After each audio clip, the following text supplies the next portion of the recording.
আসসালামু আলাইকুম সম্মানিত দর্শক শ্রোতা। এইবার আমেরিকা স্পষ্ট করে জানিয়ে দিলেন যে আগামীতে বাংলাদেশে নির্বাচন হলে কারা ক্ষমতায় আসতে পারে।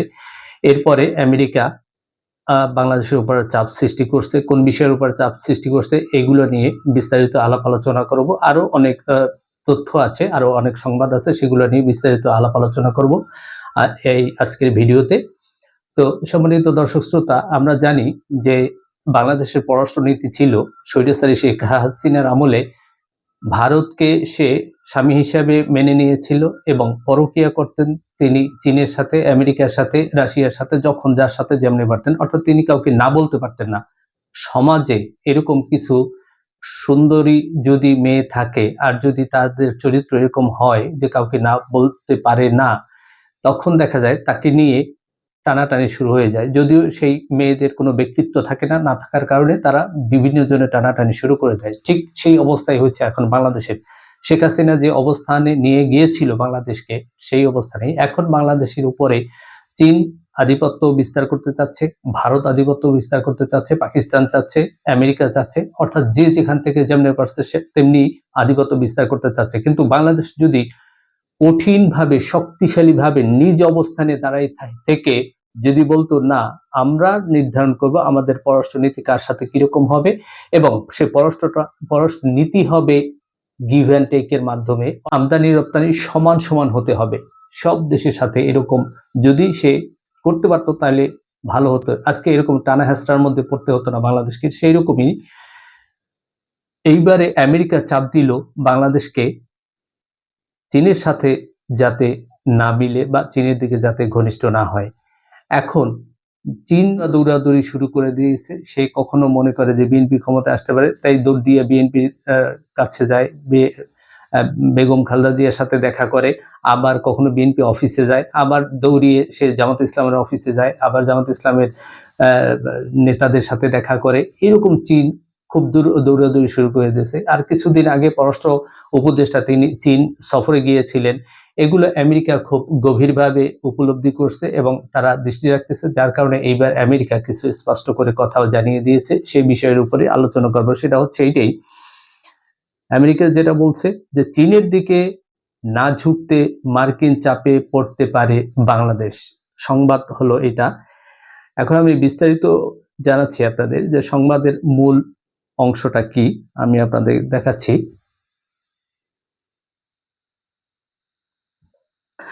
এখানে যেটা বলছে, ভারত ও প্রশান্ত মহাসাগরীয় অঞ্চলে ভূ রাজনৈতিক আধিপত্য বিস্তারের প্রতিযোগিতায় লিপ্ত যুক্তরাষ্ট্র, ভারত ও চীন, ইউক্রেন নিয়ে দীর্ঘ সময় ধরে ব্যস্ত থাকা পরাশক্তি রাশিয়া দৃশ্যপটে নতুন করে হাজির হওয়ার জানান দিচ্ছে। সম্ভাব্য স্নায়ুযুদ্ধে এখন পর্যন্ত সবার সঙ্গে ভারসাম্যপূর্ণ একটি সম্পর্ক রেখে বজায় রাখতে সক্ষম হয়েছে বাংলাদেশ। ওয়াশিংটনে ক্ষমতার পালাবদল প্রেক্ষাপটে বাংলাদেশ যাতে চীনের দিকে ঝুঁকে না পড়ে সেজন্য ট্রাম্প প্রশাসন চাপ দিতে পারে।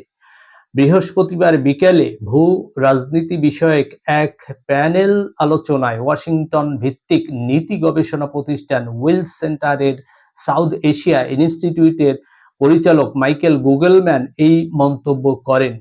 ইংরেজি দ্য ডেইলি স্টার এর geopolitical insights Bangladesh at geopolitical cross Rhodes, ভূ রাজনীতির সন্ধিক্ষণে বাংলাদেশ শীর্ষক আলোচনার আয়োজন করে।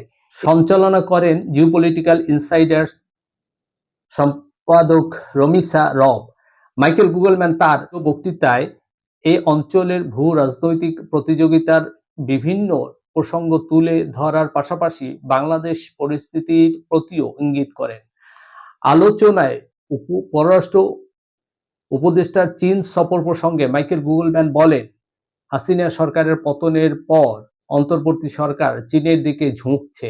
আমরা জানি না চীনের সঙ্গে প্রতিযোগিতার বিষয়টি ট্রাম্প প্রশাসন কিভাবে মোকাবেলা করবে, তবে ট্রাম্প প্রশাসন কৌশলগত বিষয়গুলো কম গুরুত্ব দিয়ে অর্থনৈতিক বিষয়গুলোতে বেশি মনোযোগী হবে বলে মনে করা হয়।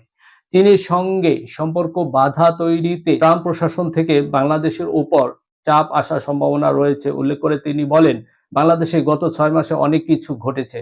অন্তর্বর্তী সরকার দেশের নন অ্যালাইন পররাষ্ট্র নীতি বাস্তবায়নে খানিকটা চাপের মুখে রয়েছে, কারণ ভারত ও প্রশান্ত মহাসাগরীয় অঞ্চলে বড় 4 দেশ একে অন্যের সঙ্গে ভূ-রাজনৈতিক প্রতিযোগিতায় লিপ্ত। এখন যুক্তরাষ্ট্রের প্রেসিডেন্ট ডোনাল্ড ট্রাম্পের প্রশাসন কেমন আচরণ করবে তা অজানা। তবে বাংলাদেশ যাতে চীনের দিকে হেলে না পড়ে, সেই জন্য ট্রাম্প প্রশাসন চাপ দিতে থাকলে বাংলাদেশকেও কোনো না কোনো পদক্ষেপ নিতে হবে। আলোচনায় গুগলম্যান ছাড়াও অন্য অতিথিরা ভূ-রাজনৈতিক পরিস্থিতির উপর আলোকপাত করেন। সেখানে বাংলাদেশ ভারত সম্পর্ক সহ নানা বিষয় উঠে আসে।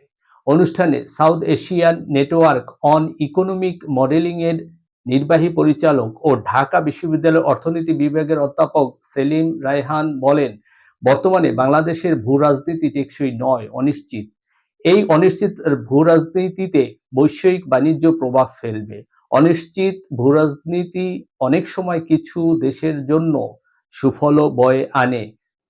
উল্লেখ করে তিনি বলেন, ট্রাম্পের আগের আমলে যুক্তরাষ্ট্র চীন বাণিজ্য যুদ্ধে বাংলাদেশের জন্য সুযোগ বয়ে এনেছিল, তবে তা আমরা ব্যবহার করতে পারিনি, কারণ আমরা প্রস্তুত ছিলাম না। সেই বাস্তবতায় এই ধরনের পরিস্থিতিতে আমরা এখনো প্রস্তুত নই। পররাষ্ট্র উপদেষ্টা সদ্য সমাপ্ত চীন সম্পর্কের ইতিবাচক অগ্রগতি উল্লেখ করে তিনি বলেন, বাংলাদেশে আরো চীনা বিনিয়োগ দরকার। Bangladesh institute of peace and security স্টাডিজের জ্যেষ্ঠ ফেলো শাফকাত মনির গত 15 বছরে বাংলাদেশের পররাষ্ট্র নীতি ও আন্তর্জাতিক সম্পর্ক পর্যালোচনার জন্য একটি কমিশন গঠনের প্রস্তাব দেন। বলেন, আমাদের নিজেদের সমস্যাগুলো নিশ্চিত করতে হবে, আমাদের কি ধরনের পররাষ্ট্রনীতি থাকা দরকার এবং আমাদের বিদ্যমান কাঠামোটি কি এ ধরনের সমস্যা নিয়ে কাজ করার জন্য প্রস্তুত কি না তা বিবেচনায় নিতে হবে। ভারতের সঙ্গে সম্পর্ক নিয়ে মাইকেল গুগলম্যান বলেন, বর্তমানে বাংলাদেশ পাকিস্তানের সঙ্গে সম্পর্ক ভালো করার প্রচেষ্টা রয়েছে। ভারত বাংলাদেশে একটি নির্বাচন দেখতে চায়। নির্বাচন হলে বিএনপি ক্ষমতায় আসার সম্ভাবনা বেশি। এখানে আমেরিকাও স্পষ্ট করে জানিয়ে দিল যে অবাধ ও সুষ্ঠু নির্বাচন হলে বিএনপির ক্ষমতায় আসার সম্ভাবনা বেশি। ভারত মনে করে বিএনপি জামাতের সঙ্গে সম্পর্ক ছিন্ন করেছে। এই পরিস্থিতিতে বাংলাদেশ সরকারের সঙ্গে ভারত স্বাচ্ছন্দ্যের সঙ্গে যুক্ত হতে পারে। প্যানেল আলোচকদের কাছে মাহফুজ আনাম প্রশ্ন রাখেন, রাজনৈতিক, অর্থনৈতিক ও নিরাপত্তার প্রেক্ষাপটে ভারতের সঙ্গে বাংলাদেশের সম্পর্ক কেমন হওয়া উচিত? জবাবে সেলিম রায়হান বলেন, ভারত বাংলাদেশের গুরুত্বপূর্ণ অংশীদার। আমাদের ভারতের সঙ্গে ইতিবাচক সম্পর্কের পথেই এগোতে হবে। তবে ভারতের সঙ্গে আমাদের সম্পর্ক হতে হবে পারস্পরিক আস্থা আর বিশ্বাসের ভিত্তিতে। এই প্রসঙ্গে শাফকাত মনির বলেন, ভারতের সঙ্গে সম্পর্কটা হবে গঠনমূলক, ইতিবাচক পথে, ছাত্র জনতার আকাঙ্ক্ষার সঙ্গে সঙ্গতি রেখে, সময়ের দাবির সঙ্গে মানিয়ে নিয়ে, পারস্পরিক আস্থা ও শ্রদ্ধার ভিত্তিতে। তো এখানে সবারই দাবি এটা যে ভারত কখনো বাংলাদেশকে একটি স্বাধীন সার্বভৌম দেশ হিসেবে স্বীকার করতে চায় না, বা তাদের যে আচরণ, সে আচরণে বোঝা যায় না যে তারা বাংলাদেশকে একটি স্বাধীন সার্বভৌম দেশ হিসেবে দেখতে চায়। তাই সবারই দাবি এটা যে ভারতের সাথে সম্পর্ক হবে সম্পূর্ণ ভিন্ন রকম। চোখে চোখ রেখে ভারত বাংলাদেশকে একটি স্বাধীন সার্বভৌম দেশ হিসেবে সম্মান করবে, মেনে নেবে। বাংলাদেশও সেই সমমর্যাদার ভিত্তিতে ভারতের সাথে সম্পর্ক রাখবে। ধন্যবাদ সবাইকে। আসসালামু আলাইকুম ওয়া রাহমাতুল্লাহ।